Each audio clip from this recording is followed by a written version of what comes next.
Bonjour, bienvenue dans cette présentation Un aperçu du TSW. Cette vidéo est une traduction en français du travail du docteur Eba Khaled.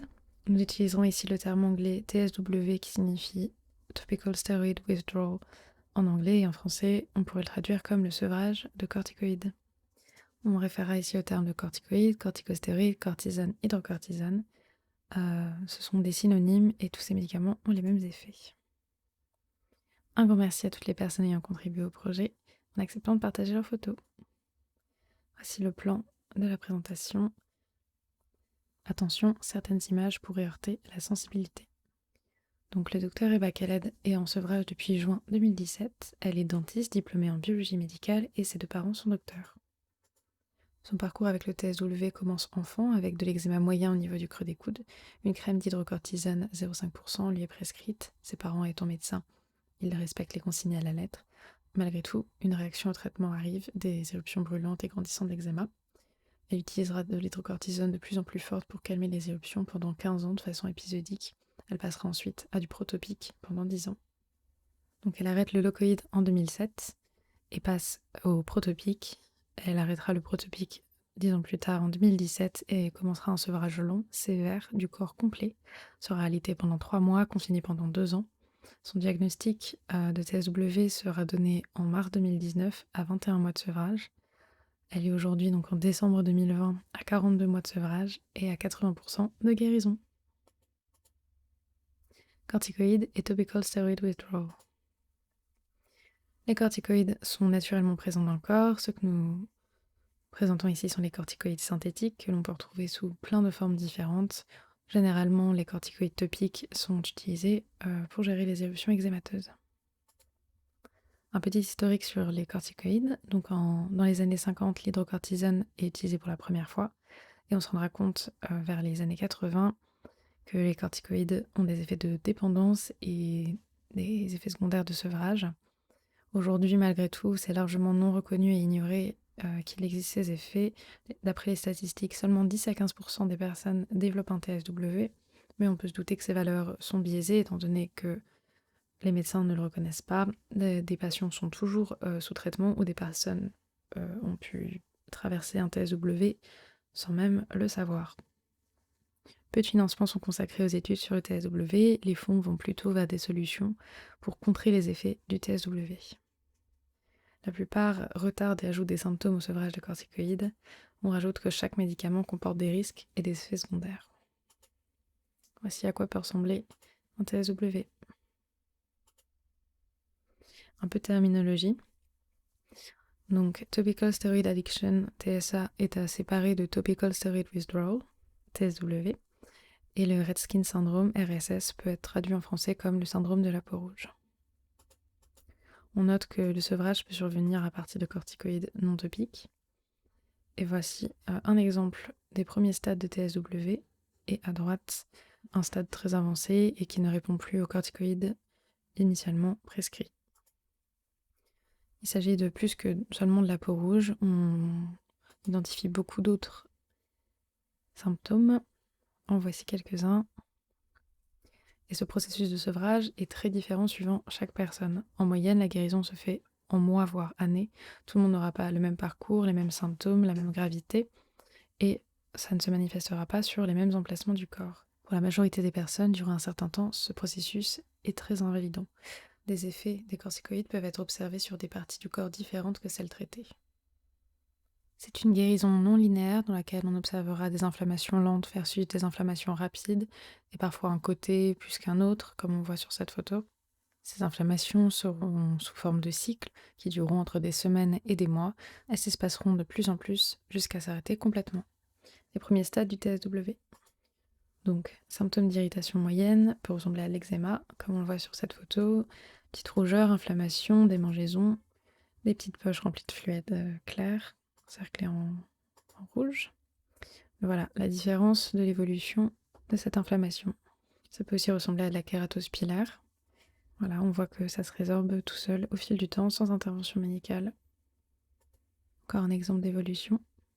Et ici, on voit bien la ressemblance avec l'eczéma et comment ça peut être diagnostiqué comme tel. Donc les premiers stades. En général, les corticoïdes sont appliqués pour contrôler les symptômes. Ça va amener un soulagement temporaire au patient. Après cette prescription, les symptômes reviennent, persistent, s'aggravent et se propagent. Voilà, on va essayer de mettre des crèmes plus fortes, en plus forte dose, de plus longtemps. Et cerclé en jaune, on peut voir l'apparition de ce qui semble être un début de TSW. Progression des premiers stades du TSW en une inflammation. Voilà, sur les pieds, on voit c'est un début. Ça va résulter en œdème, évoluer. Et voilà, et se guérir lentement, mais sûrement, avec un peu de temps. Les traitements existants. Donc on a les corticoïdes, ensuite du protopique, ensuite de l'Eucrisa, donc du crisaborole, dont on reparlera plus tard, et du Dupixent. Ces traitements se concentrent sur la suppression des symptômes, garder sous contrôle, c'est la phrase clé. Et malgré les conseils d'utilisation de 1 à 2 applications durant maximum 7 jours, le fait que certaines personnes se retrouvent en continu sous corticoïdes durant des années est dû à la petite phrase qui suit, qui est « à moins que le thérapeute n'en décide autrement ». Donc voilà comment on peut se retrouver durant 10 ans à avoir des corticoïdes. Malgré tout, un TSW peut arriver avec seulement quelques semaines d'utilisation. L'eczéma versus le TSW. Les corticoïdes sont donc utilisés pour supprimer les symptômes via la vasoconstriction. Les risques et effets secondaires incluent exacerbation des symptômes, aggravation et propagation de l'état cutané d'origine, lésions nerveuses et vasculaires. Voici donc une photo d'eczéma et son évolution en TSW après utilisation de corticoïdes. Le topical steroid withdrawal peut imiter ou empirer l'eczéma et peut créer des éruptions cutanées eczémateuses, même chez des personnes sans antécédents de problèmes de peau. Voici un exemple de guérison. Donc, exemple de cas d'utilisation de corticoïdes topiques et non topiques résultant en TSW. Donc, des personnes ayant utilisé des corticoïdes pour toutes ces différentes raisons ont fini en TSW. Certaines personnes sont victimes des corticoïdes cachés. Ces articles sont en anglais et malheureusement nous n'avons pas pu les traduire. Mais toutes ces crèmes se revendiquent crèmes miracles, crèmes magiques et contiennent des corticoïdes sans informer ou alors en écrivant en gros ne contient pas de corticoïdes.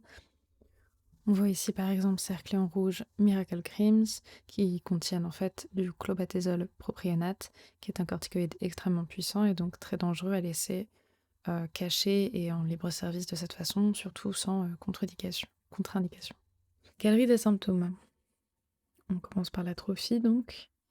L'atrophie, c'est ce que l'on nous dit généralement, c'est que la peau va s'affiner avec l'utilisation des corticoïdes. Donc, elle va être elle va être fragilisée, plus facilement craquelée, etc. En seulement 2 semaines, on voit une très grosse différence. Ensuite, la liquéfaction, peau d'éléphant. Donc, ce sont des épaississements et des rides très profonds qui se créent dans la peau. C'est un changement cutané temporaire, il se résout lors de la guérison, comme on voit sur la photo. Sécheresse extrême, desquamation, engoncement, fissuration et pelage. Tout ça, c'est des symptômes extrêmement fréquents lors du TSW. La sécheresse et perte de peau et desquamation arrivent continuellement. Comme on le voit sur la photo, ce n'est pas du tout une exagération, ce sont les empreintes de pied et la personne qui desquame sur place. Littéralement, on voit que les squames peuvent avoir différentes formes, tailles, aspects. Ça peut être assez sévère. Au niveau des sécheresses et des squamations, sur la photo tout à droite, on peut voir une peau qui a l'air plus hydratée et pourtant elle a été prise 6 mois après arrêt de toute crème hydratante et autres produits hydratants. Voici encore des exemples de guérison sans aide médicale. Le craquellement de la peau est très fréquent, notamment au niveau des mains. Le moindre mouvement des doigts peut ouvrir la peau, ce qui est un facteur très invalidant. La peau de serpent sur les lèvres, c'est une peau très épaisse qui vient se poser sur les lèvres. Elle est presque comme du plastique, tellement c'est dur, compact. Aucun hydratant ne peut pénétrer et elle ne partira qu'avec le temps d'elle-même.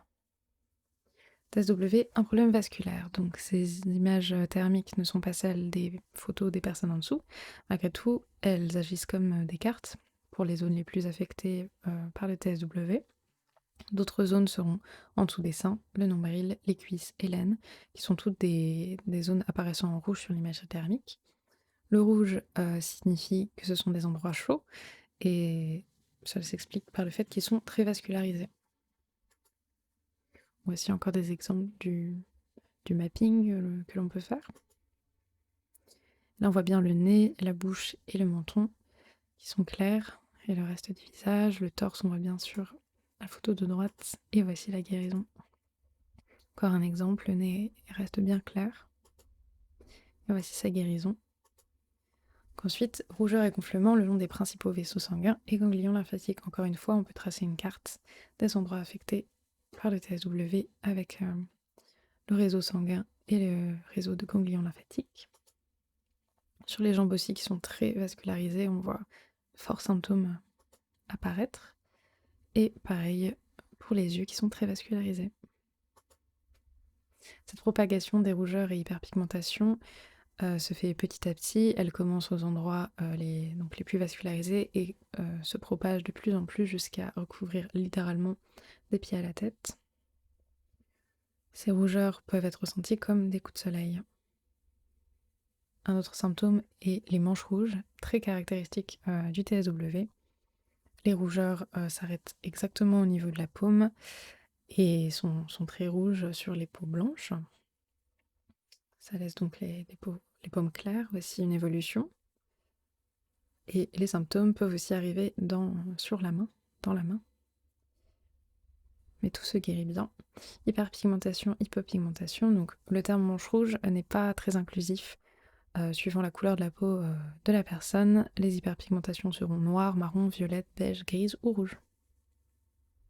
Les pieds et chevilles, on observe une sorte de manche aussi qui s'arrête assez distinctement au niveau des orteils.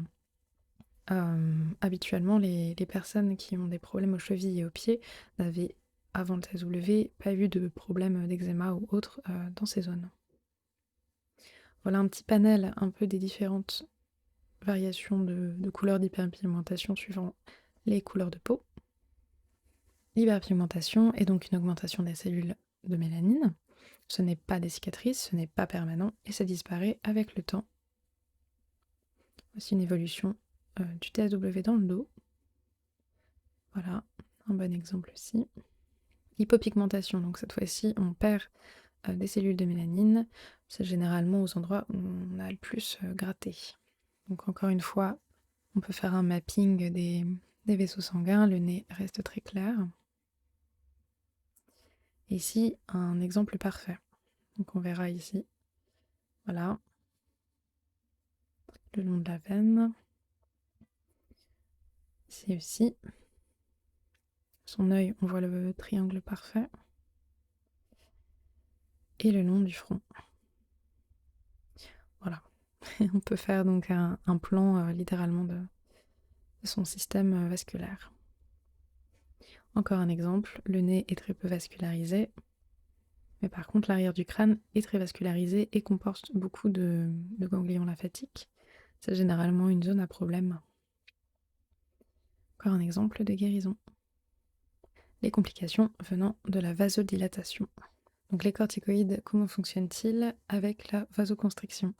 Les corticoïdes contractent les vaisseaux sanguins s'éloignent de la surface de la peau et ça réduit donc les rougeurs et l'inflammation. A l'inverse, lors du TSW, les vaisseaux sanguins vont se dilater énormément, laissant échapper du plasma que l'on verra sous forme de suintement. Ce plasma est jaune et il peut s'accumuler sous forme d'œdème. Voilà, un suintement de plaie ouverte. Donc le liquide, quand il s'accumule, ça forme des œdèmes.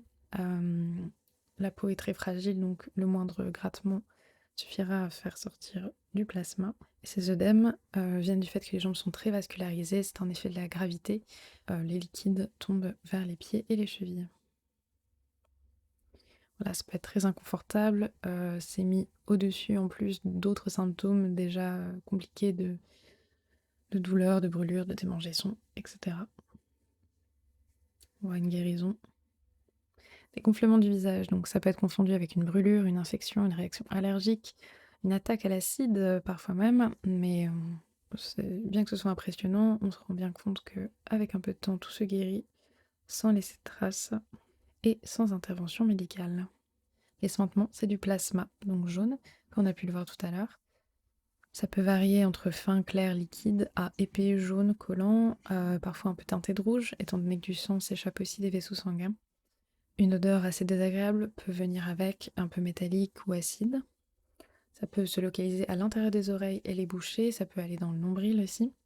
Étant donné que ce n'est pas une infection bactérienne, les antibiotiques ne feront aucun effet, seulement le temps résoudra les problèmes, et une fois que les vaisseaux sanguins seront guéris, tout reviendra à la normale. Donc pour les personnes confrontées à des suintements et œdèmes, quelques petites astuces peuvent être utiles.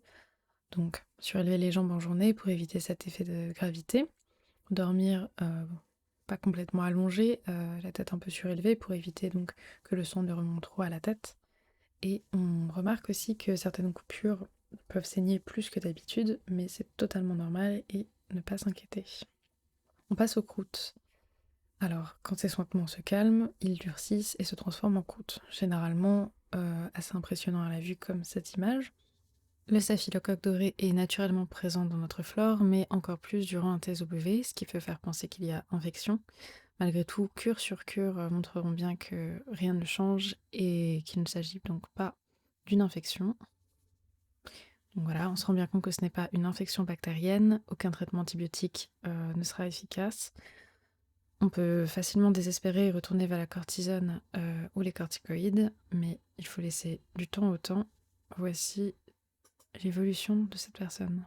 Les croûtes périorales, en général la crustache, comme on dit en anglais, c'est sur la lèvre supérieure. Elles sont très peu pratiques, on a du mal à manger, parler, faire des expressions faciales, maintenir une hygiène bucco-dentaire. On voit que c'est une zone particulièrement vascularisée. Donc voilà. Mais avec le temps, tout s'en va. Voici encore une évolution dans le temps sur 7 mois. On passe ensuite à la rhinite vasomotrice non allergique. Elle se produit lorsque les vaisseaux sanguins à l'intérieur du nez se dilatent. La dilatation va provoquer un gonflement, donc une congestion. Ça va amener à des éternuements chroniques, à des congestions, à des nez qui coulent, qui sont bouchés, etc. C'est des symptômes très fréquents qui ne doivent absolument pas alerter. Ils s'arrêteront dans le temps. Ensuite, voici la liste des effets secondaires concernant les sprays nasostéroïdiens. C'est donné par le NHS, le Service national de santé au Royaume-Uni. On voit donc que les effets secondaires peuvent être sensation de picotement ou de brûlure dans le nez, sécheresse, écroute dans le nez, gorge sèche et irritée, goût désagréable dans la bouche, démangeaisons, rougeur, gonflement dans le nez, saignement dans le nez. Donc des symptômes qui ressemblent énormément à ceux du TSW au final. Atteinte du système lymphatique. Beaucoup de symptômes peuvent être concentrés sur des régions fortes en ganglions lymphatiques. Donc derrière le cou, derrière les oreilles, les aisselles ou l'aine. Encore une fois, on peut tracer un peu comme une carte des éruptions. Et ici aussi, sur le cou, les ganglions et la vascularisation. On voit même le gros ganglion ici, très marqué, et le long du cou. En dessous de la mâchoire est souvent un endroit aussi assez affecté. Les oreilles devant et derrière. Et ici aussi sur les joues et la mâchoire. Les ganglions vont gonfler généralement, ce n'est pas un symptôme alertant, c'est tout à fait normal, ils réduiront avec le temps. Blessures et croûtes, elles peuvent être très inquiétantes, comme le montrent ces photos. Elles ne répondent pas aux antimicrobiens et sèchent et disparaissent toutes seules avec le temps. Bien qu'elles soient impressionnantes, elles ne sont pas dangereuses. Ici, on peut voir un exemple parfait du nez, menton et petit bout de front clair alors que tout le reste est affecté. C'est un exemple de guérison. Et généralement, elles suivent ce cycle de blessures, suintement, sécheresse pour former une croûte et ensuite elles disparaissent. Aussi des photos d'une main d'un même petit garçon et son évolution maintenant. On voit qu'il y en reste un petit peu entre l'index et le majeur de la main droite, mais bon, plus grand chose par rapport. Et ici aussi, donc, des des plaies et croûtes qui peuvent faire peur, qui sont très très visuelles, qui peuvent alarmer, mais qui pourtant se résorbent toutes seules avec le temps. Infection versus TSW, donc ça semble un bon moment pour parler de la différence entre les deux. Durant le TSW, le corps peut évacuer de la chaleur, on utilise beaucoup d'énergie et la vasodilatation chauffe le corps, mais ça n'a rien à voir avec une fièvre ou une température élevée. On peut être fatigué, se sentir mal dans son corps, mais ce n'est pas se sentir mal au point de vouloir vomir, etc. Des suintements peuvent arriver, mais c'est du plasma, pas du pus. S'il y a pu, il y a infection, il faut faire attention. Les symptômes peuvent varier entre mieux et pire dans la même journée, dans la même heure, dans la même semaine. Une infection va, elle, s'aggraver constamment sans jamais s'améliorer. Au niveau des plaies du TSW et des croûtes, elles seront insensibles aux antibiotiques, antifongiques, antiviraux, etc. Alors qu'une infection, il sera tout de suite sensible et on verra une nette amélioration très rapidement. Un point très important sur l'eczéma herpétique, au moindre signe d'eczéma herpétique, consultez un médecin immédiatement. Des complications très graves peuvent en survenir, comme la cécité, donc devenir aveugle, ou des défaillances d'organes, et voire le décès dans quelques cas très rares. Ça peut arriver très vite. Voilà. Globalement, une inflammation, ça va ressembler à ça. De la douleur, de la chaleur, des rougeurs, un gonflement, et parfois une perte de la fonction du membre. Complications oculaires, ça aussi faire très attention. Les cataractes et les glaucomes induites par corticoïdes arrivent. S'il y a le moins de changements dans votre vision ou dans votre champ visuel, contactez au plus vite un ophtalmologiste. Lésions nerveuses, fonction de la peau via les nerfs et les vaisseaux sanguins. On va donc se concentrer sur la peau en tant qu'organe sensoriel, donc qui permet de transmettre la douleur, le toucher, la pression, les démangeaisons et la température.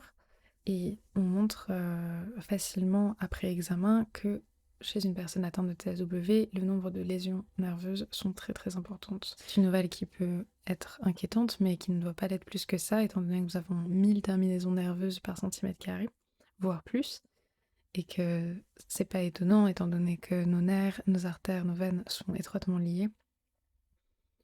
Les nerfs constituent un des tissus les plus lents à guérir dans le corps. Ça prend entre des mois et des années, ce qui est d'ailleurs un lien de corrélation avec le temps de guérison du TSW. Les symptômes neuropathiques dans le TSW, on voit donc les démangeaisons très profondes. C'est une des raisons pour lesquelles les antihistaminiques ne fonctionnent pas, c'est des démangeaisons nerveuses.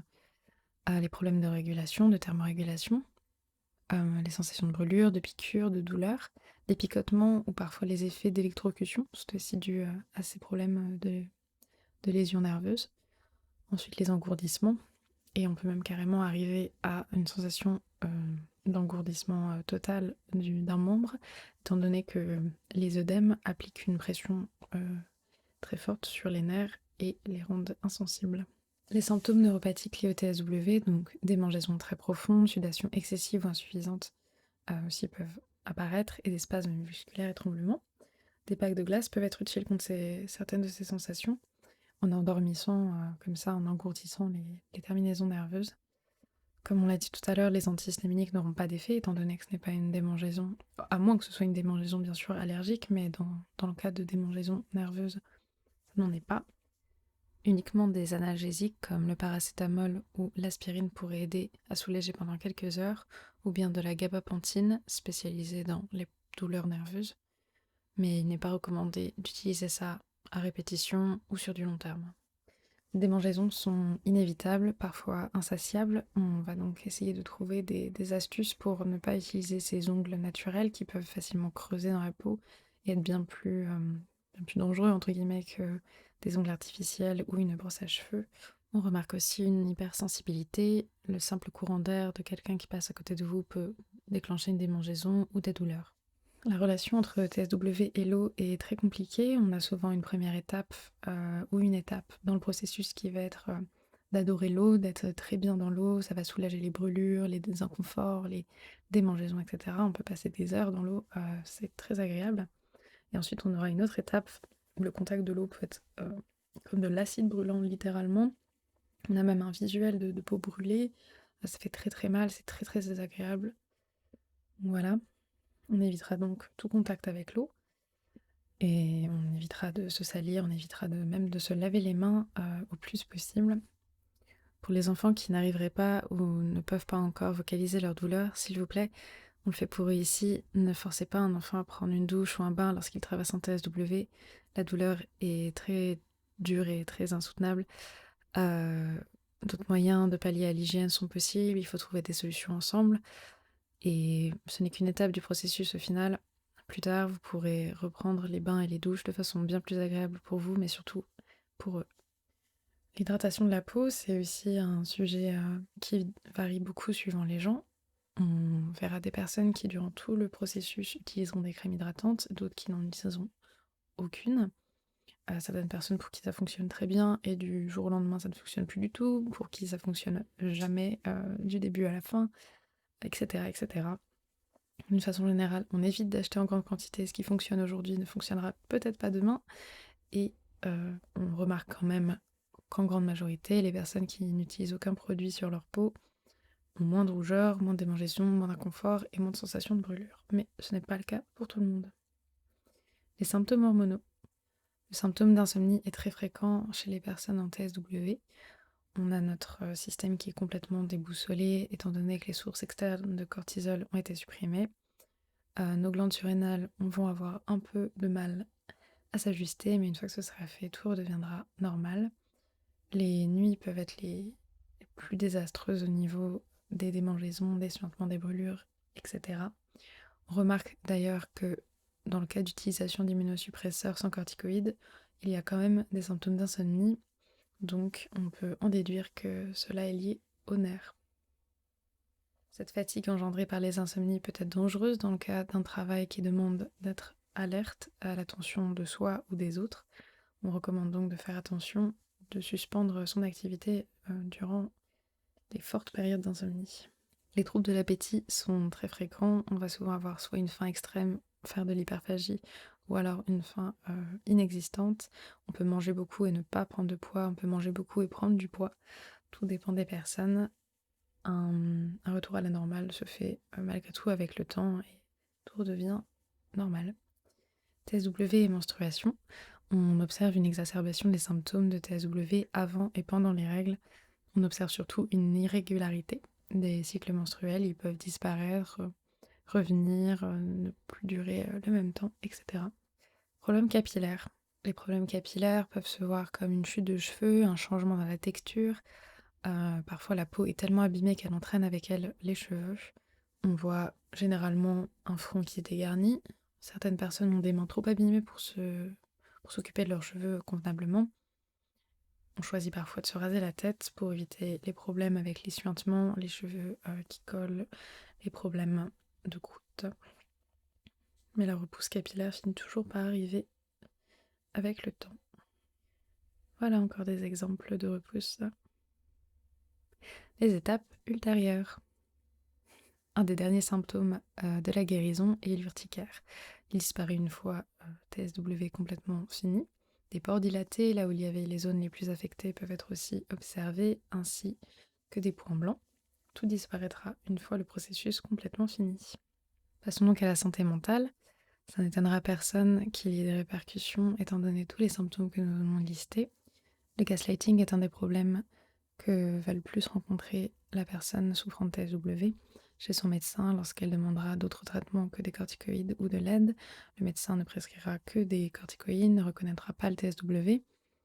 On pourra même être envoyé chez nous traité d'inconscient ou de fou. Dans le cas de parents avec enfants, si l'enfant ne prend plus ses corticoïdes et que le TSW vient être prévisible, les services sociaux pourraient intervenir et séparer l'enfant des parents, alors que c'est les corticoïdes qui, à la base, ont rendu plus malade qu'il n'a été l'enfant. Les 5 étapes du deuil peuvent aussi être traversées plusieurs fois. Une fois l'acceptance atteinte, parfois on retombe au début. Un sentiment de culpabilité donc des parents peut être ressenti d'avoir mis des crèmes sur leurs enfants. C'est un sentiment qui est normal mais qui ne doit pas durer. C'est l'action d'un parent aimant d'amener son enfant chez le médecin et de suivre les consignes du médecin. TSW chez les bébés et jeunes enfants. Donc chez les bébés et jeunes enfants, c'est totalement normal d'avoir des éruptions cutanées dès la naissance et lors du sevrage à l'allaitement. La salive contient des enzymes digestives pouvant causer des rougeurs, des irritations. Le contact entre fluide corporel et la peau provoque des rougeurs et irritations aussi. Au lieu d'utiliser des corticoïdes pour contrôler les rougeurs, il est préférable d'utiliser des barrières naturelles ou de la vaseline par exemple pour prévenir les rougeurs. On évitera vraiment les corticoïdes sur le visage et sur les parties génitales, étant donné qu'elles absorbent davantage les corticoïdes. TSW chez le bébé. Donc un exemple de TSW chez le bébé. Donc cet enfant avait 2 petites plaques d'eczéma sur le torse. Des corticoïdes lui ont été prescrits et il s'est retrouvé donc en TSW, propagation des rougeurs, inflammation, démangeaison. On voit dans ses mains qu'il y a de l'accumulation de sang, des plaies et des suintements. Il a guéri parfaitement, mais ça reste un épisode traumatisant pour lui et pour ses parents. Exemple de TSW chez un jeune enfant. Donc c'est un enfant qui n'avait pas d'eczéma avant, qui a été en garderie, en crèche, et a attrapé une grosse fièvre, une éruption cutanée virale sur tout le corps. Le pédiatre lui a donc prescrit de l'hydrocortisone à appliquer sur tout le corps. Il a utilisé pendant environ 10 à 14 jours et après 2-3 jours d'arrêt, il a développé des symptômes de TSW, donc des rougeurs, des brûlures, des démangeaisons et gonflements. Son pédiatre a donc prescrit du triamcinolone à utiliser avec de la vaseline. Encore une fois, dès qu'il a arrêté, tout est revenu et encore pire. Il a eu des symptômes de tremblement, symptômes de froid. Il a attrapé la maladie de Krupp, donc une dose de prednisone en corticothérapie orale lui a été donnée, qui a encore plus aggravé ses symptômes. On voit bien que ce n'est pas des symptômes normaux d'un eczéma qu'il présente. Diagnostic officiel RSS et TSW. Arrêt de toutes les crèmes et médicaments. Il commence à se rétablir et après 19 mois d'arrêt, le voilà guéri. TSW chez les animaux. Ici, on parlera d'un chien qui présente tous les symptômes du TSW, rougeur, œdème, suintement, démangeaison, plaies et croûtes. Donc il est venu avec des symptômes de démangeaison. Des injections de corticoïdes lui ont été faites chez le vétérinaire, mais tout revenait très rapidement une fois l'effet disparu. Le propriétaire a décidé de tout arrêter, les démangeaisons se sont aggravées, des œdèmes aux jambes, etc. se sont développés. Une réaction négative à l'eau aussi a été observée, mais le voici quelques mois plus tard, guéri. TSW via corticoïdes non topiques. Donc dans cette histoire, cette personne avait eu de l'eczéma étant enfant, sa mère avait refusé l'utilisation de corticoïdes et avait traité ça avec un régime alimentaire particulier. Ça avait très bien fonctionné, pas d'eczéma pendant plusieurs années. Malheureusement, un accident de vélo va la forcer à avoir une injection de corticoïdes dans l'épaule. Rapidement ensuite, un diagnostic d'arthrite est arrivé. Il est traité avec 8 semaines de comprimés de corticoïdes. Et après cela, c'est une infection à l'œil qui la touche. Des gouttes oculaires de corticoïdes pendant 5 jours lui sont prescrits. Et après 5 jours d'arrêt, un TSW débute. Elle essaye donc le régime alimentaire comme parce qu'elle était plus jeune, ça ne fonctionne pas, ses symptômes s'aggravent, elle utilise donc des corticoïdes pour la première fois. Ce médecin qui lui a prescrit ne l'a jamais vue en personne et lui a prescrit sans donner le moindre avertissement. Les symptômes ont disparu en 2 jours, mais elle a continué pendant 2 semaines à utiliser les crèmes. Une fois arrêtée, les symptômes se sont empirés et pire encore qu'avant. Après quelques mois, des vésicules répandues et des boutons remplis de mucus sont apparus. Le docteur prescrit à nouveau des crèmes à la cortisone, sans même prélever ou vérifier. Il rejette le TSW comme étant une absurdité. Il dit que l'infection ne guérira jamais sans corticoïdes. Après l'arrêt de la cortisone, cette fois, des symptômes extrêmement intenses. Encore plus qu'avant, elle décide de complètement arrêter et commence donc un sevrage. Et on la voit présentement 14 mois plus tard. Encore de la sécheresse à la peau d'éléphant, mais globalement, son état s'est amélioré. Donc nous arrivons vers la fin de cette présentation. Un récapitulatif du TSW serait donc que ce n'est pas de l'eczéma, ce n'est pas une réaction allergique, c'est iatrogène, donc causé par un traitement médical, c'est évitable, et cela peut être sévèrement débilitant. On peut prendre des mois, voire des années à se rétablir complètement, mais malgré tout, c'est temporaire. Une conclusion serait donc que les docteurs ne peuvent pas traiter ce qu'ils ne connaissent pas. Il ne faut pas se stresser à chercher ce qui a pu provoquer chaque symptôme, ne pas se stresser à essayer de réduire le temps de sevrage, c'est comme une jambe cassée, le temps fera les choses, ça finira par passer. Le TSW est un sevrage d'un médicament, pas une allergie, pas une infection auto-immune. Et surtout, très important, traiter le TSW comme un TSW, pas comme un eczéma. Merci d'avoir suivi cette présentation. Voici la bibliographie utilisée. Et ceci était un aperçu du TSW.